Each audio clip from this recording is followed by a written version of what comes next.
Bismillahirrahmanirrahim. Assalamualaikum warahmatullahi wabarakatuh. Salam sejahtera bagi kita semua. Salam Om Swastiastu, Namo Buddhaya, salam kebajikan.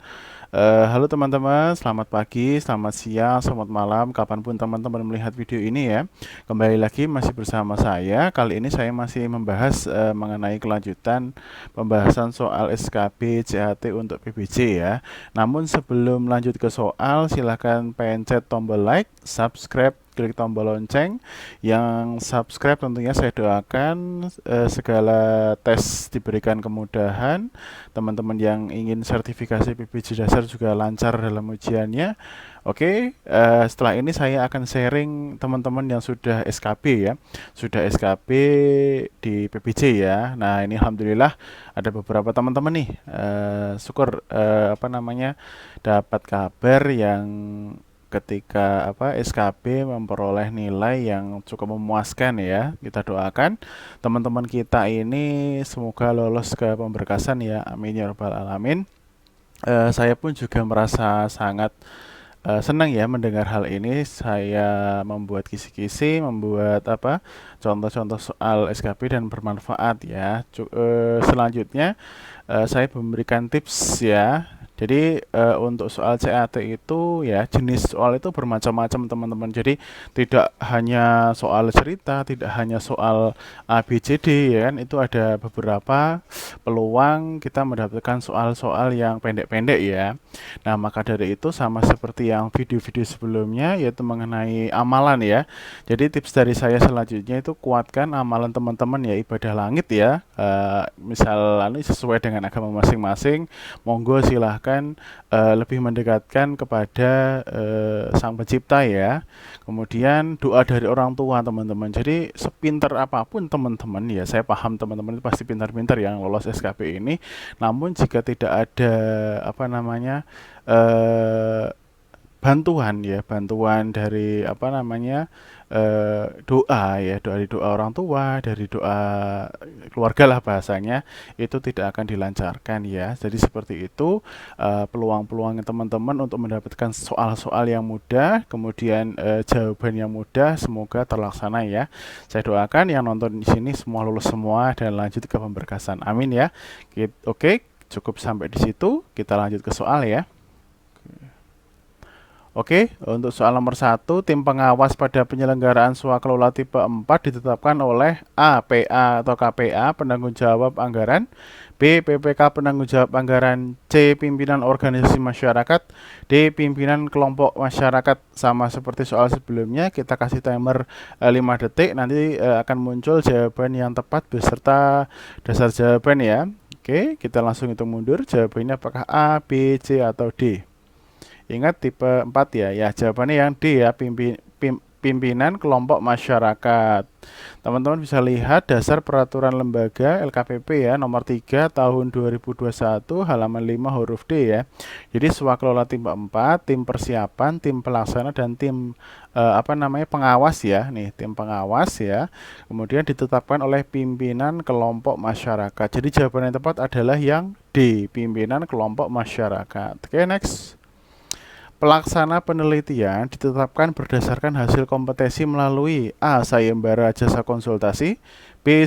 Seleksi proposal penelitian, C. Kontes jasa lainnya, D. Presentasi proyek pekerjaan. Oke, kita hitung mundur. Jawaban yang tepat yang mana kira-kira? Yang B ya, seleksi proposal penelitian. Dasarnya apa? Teman-teman bisa cek pada pasal 62 penelitian ayat 5 ya. Nih ayat 5. Kompetensi sebagaimana dimaksud pada ayat 4 dilaksanakan melalui seleksi proposal penelitian. Jadi jawaban yang tepat adalah yang B ya, seleksi proposal penelitian. Oke, next. Salah satu contoh pengadaan barang atau jasa yang dilaksanakan sesuai dengan praktik bisnis yang sudah mapan ialah A. Telepon atau komunikasi, B. Bahan bakar gas, C. Air bersih, D. Jasa tiket transportasi. Kira-kira yang mana? A, B, C, D. Jawaban yang tepat yang D ya, jasa tiket transportasi. Nah, teman-teman bisa lihat di Peraturan Lembaga LKPP nomor 5 tahun 2021 ya, pasal 5, pengadaan barang jasa dilaksanakan sesuai dengan praktik bisnis yang sudah mapan. Di situ lengkap ya, apa saja jawabannya. Yang tepat adalah yang D ya, jasa tiket transportasi. Oke, next. Apabila dalam tender atau seleksi tidak ada peserta yang menyampaikan dokumen penawaran setelah ada pemberian waktu perpanjangan, maka tender atau seleksi dinyatakan gagal oleh A. PA, B. PPK, C. Pokja pemilihan, D. Pejabat pengadaan. Kita hitung mundur. Jawaban yang tepat yang mana kira-kira? Yang C ya, Pokja pemilihan. Dasarnya apa nih? Pasal 51, tender atau seleksi gagal, ayat 4.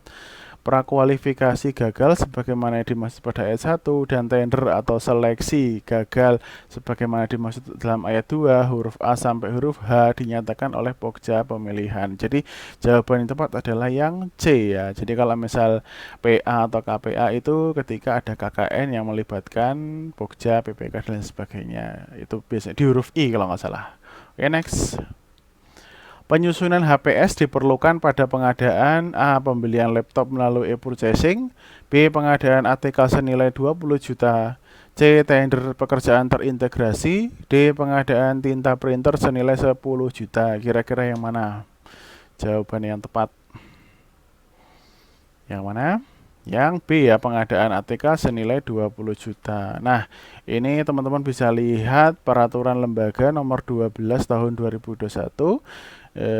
Nomor 223 penetapan pendokumentasian halaman 11 ya, penetapan HPS nanti dikecualikan untuk poin A, C, D. Jadi jawaban yang tepat adalah yang B ya, pengadaan ATK senilai 20 juta. Oke, next. Salah satu kebijakan pengadaan barang atau jasa pemerintah ialah A. Mengembangkan e-marketplace pengadaan barang jasa, mendorong pengadaan berkelanjutan, mendukung pelaksanaan penelitian dan pemanfaatan barang jasa hasil penelitian. D. Tidak saling mempengaruhi baik langsung maupun tidak langsung yang berakibat persaingan usaha tidak sehat. Jawaban yang tepat yang mana? Kita hitung mundur. Jawabannya yang A ya, mengembangkan e-marketplace pengadaan barang jasa. Nah, dasarnya pada pasal 5 kebijakan pengadaan barang atau jasa meliputi, nah ini poin D ya, yaitu mengembangkan e-marketplace pengadaan barang jasa. Jadi jawaban yang tepat adalah yang A, mengembangkan e-marketplace pengadaan barang dan jasa. Oke, next. UKPBJ yang melaksanakan sebagian atau seluruh pekerjaan pengadaan barang jasa yang diberikan kepercayaan oleh kementerian, lembaga, perangkat daerah sebagai pihak pemberi pekerjaan disebut A. Agen pengadaan, B. Pejabat pembuat komitmen, C. Pengelola pengadaan barang atau jasa, D. Pokja pemilihan. Kita hitung mundur, jawaban yang tepat yang mana untuk soal nomor 7? Yang A ya, agen pengadaan. Nah, pasal 1 ayat 16 ya, di ketentuan umum, jawaban yang tepat adalah yang A ya, yaitu agen pengadaan. Oke, next. Badan usaha asing yang melaksanakan pekerjaan konstruksi harus bekerja sama dengan industri dalam negeri dalam hal apa? Apakah A. Pembuatan spesifikasi teknis dan pembuatan suku cadang, B. Pelaksanaan purna jual dan pembuatan suku cadang, C. Pembuatan suku cadang dan rancangan kontrak, D. Pembuatan spesifikasi teknis dan rancang kontrak. Kira-kira yang mana? Jawabannya kita hitung mundur ya. Yang B ya, pelaksanaan purna jual dan pembuatan suku cadang. Referensi pada pasal 63 ayat 4, badan usaha asing yang melaksanakan pengadaan pekerjaan barang atau pekerjaan konstruksi harus bekerjasama dengan industri dalam negeri dalam hal pembuatan suku cadang dan pelaksanaan layanan purna jual. Jadi jawaban yang tepat adalah yang B. Oke. Yang bukan merupakan metode pemilihan penyedia jasa konsultasi adalah seleksi, pengadaan langsung, tender cepat, atau penunjukan langsung. Kita hitung mundur, jawaban yang tepat yang mana? Yang C ya, tender cepat. Nah, teman-teman bisa lihat pasal 41 ayat 1 ya, metode pemilihan jasa konsultasi terdiri atas seleksi, pengadaan langsung, dan penunjukan langsung. Nah, ini yang bukan ya, yang bukan merupakan metode pemilihan penyedia jasa konsultasi. Jawaban yang tepat adalah yang C, tender cepat. Oke, soal terakhir. Dalam penyusunan spesifikasi teknis, dilarang penyebutan merek terhadap pengadaan A. Alat berat melalui tender, B. B. Laptop dalam katalog elektronik. C. Komponen barang jasa. D. Bagian dari suatu sistem yang sudah ada. Kita hitung mundur untuk soal terakhir. Jawaban yang tepat yang mana? Yang A ya, alat berat melalui tender. Jadi teman-teman bisa lihat spesifikasi teknis atau kerangka acuan kerja pasal 19 ayat 2. Di situ nanti lengkap ya. Jadi jawaban yang tepat adalah yang A, alat berat melalui tender. Oke. Cukup sampai di sini. Saya doakan teman-teman lancar semua ya, lancar tesnya SKB. Nanti untuk selalu update video-video terbaru dari saya, jangan lupa like, share, subscribe, klik tombol loncengnya. Kemudian jika ada mau diskusi, silahkan bisa di kolom komentar. Kemudian jika saya ada kurang lebihnya, saya mohon maaf. Assalamualaikum warahmatullahi wabarakatuh.